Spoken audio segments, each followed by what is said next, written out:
বলেন তো আল্লাহকে দেখা যায় চাচা? হ্যাঁ, দেখা যায়। আমি একটা বই পড়ছিলাম, তাবাকাত শাফি, প্রথম খণ্ড 167 পৃষ্ঠায় ইমাম শাফি রাহিমাহুল্লাহ, জন্ম 150, মৃত্যু 204 হিজরি। তার প্রসঙ্গে আলোচনা করা হয়েছে যে ইমাম শাফি তিনি আল্লাহকে মাত্র 100 বার দেখেছে। কতবার? ফাজালে আমল, করাচি ছাপা, কিতাবুস সালাহ, মানে ফাজালে সালাহ, মানে পৃষ্ঠা নম্বর 67। তারা লিখছে আমাদের ইমাম আজম আবু হানিফা রাহিমাহুল্লাহ তিনি আল্লাহকে 1 বার 2 বার নয় 99 বার দেখেছেন। কতবার? 99 বার। আর যারা শাফি মাজার মুকাল্লিদ ওরা আবার কম না, ওই যে তোর ইমাম 99 বার, আমাদের ইমাম 100 বার দেখেছে। নেন ঠেকানে বার। ও বলছে 99, এ বলছে 100। আর যারা পীর সুফিবাদে বিশ্বাসী এদের তো হিসাবই থাকে না, মানে এরা তো এদের চেয়ে তো অনেক, মানে এরা তো মারিফতের লোক, কোথা মানে এরা শরীয়তের লোক, 2-1টা যা লিখে একটু মেলানো টেলানো যায়, কিন্তু যারা মারিফতের মানুষ তাদের হিসাব মানে ধরায় মুশকিল। প্রথম পীরকে জানেন? আপনারা তো মনে করেন বড় পীর আব্দুল কাদের জিলানী, না, তার আগেও একজন পীর ছিল বাইজিদ বুস্তামি, নাম শোনেন নাই? হ্যাঁ, বাইজিদ বুস্তামির সিলসিলা, এটাকে বলে জুনাইদি সিলসিলা।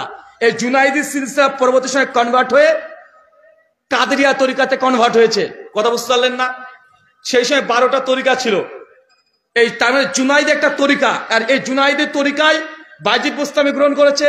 বাইজিদ বুস্তামি এই তরিকা আস্তে আস্তে আস্তে কনভার্ট হয়ে বর্তমান যারা কাদেরি নামের শেষে কাদেরি দেখছেন না, এরা সেই মানহাজের মানুষ।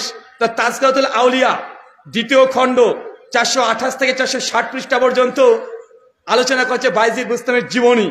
একটা অধ্যায় আছে যে বাইজিদের মেরাজ। কার মেরাজ? খুঁজে দেখেন, বাইজিদের মেরাজ। লিখছে যে বাইজিদ বুস্তামি এত বড় আল্লাহর ওলি ছিল, সে 1 দিন 2 বার নয় আল্লাহকে 1001 বার দেখেছে। নেন ঠেলা এবার। আরে 1 বার 2 বার নয়, ও 1000 বার মেরাজ করেছে। নবী আমার 1 বার 2 বার 3 বার করেছে, আর বাইজিদ বুস্তামি 1 বার 2 বার নয় 1000 বার করেছে। চিন্তা করতে পারছেন কত বড় আল্লাহর ওলি?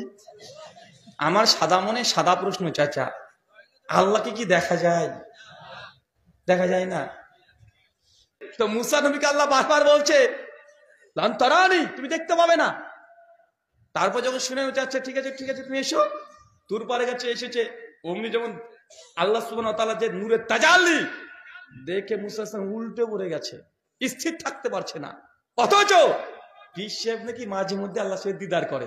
আমরা গাঁজা খাই ভাই, আমরা গাঁজা খাই, তাদের বিশ্বাস করছি না। অথবা ওদের যে গাঁজা আছে, গাঁজাও না রে ভাই, এই গাঁজা ছাড়া কে এইসব জিনিস লিখতে পারে? এই যে কয়দিন আগে দেওয়ানবাগী ও যে লিখেছিল, একটা বক্তব্য দিয়েছিল, ইউটিউবে এখনো আছে। কোন সময় জানেন?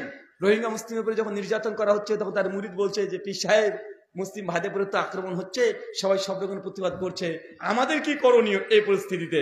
পীর সাহেব দেওয়ানবাগী মানুষ তো না, হাতির বাচ্চা। 4-5 জন মিলে একজন মানুষ। ও তখন বলছে, আরে গত রাত্রিতে আমি আল্লাহর সঙ্গে মিটিং করেছি, আল্লাহ বলেছে ইন্নাল্লাহা মা'আস সাবিরিন, তুমি ধৈর্য ধারণ করো, আমি তোর সঙ্গে আছি, কোনো সমস্যা নাই, সব আল্লাহ ঠিক করে দিবে। মানে আপনার দেওয়ানবাগী এ গাঁজাখোর এ কথা বলেছিল না? আরে আল্লাহকে দেখা যায় না, কিন্তু তারপরে গোটা বিশ্বজগতের পীর সাহেবের দরবারে মানুষ যাচ্ছে, আল্লাহকে দেখা যায়। পীর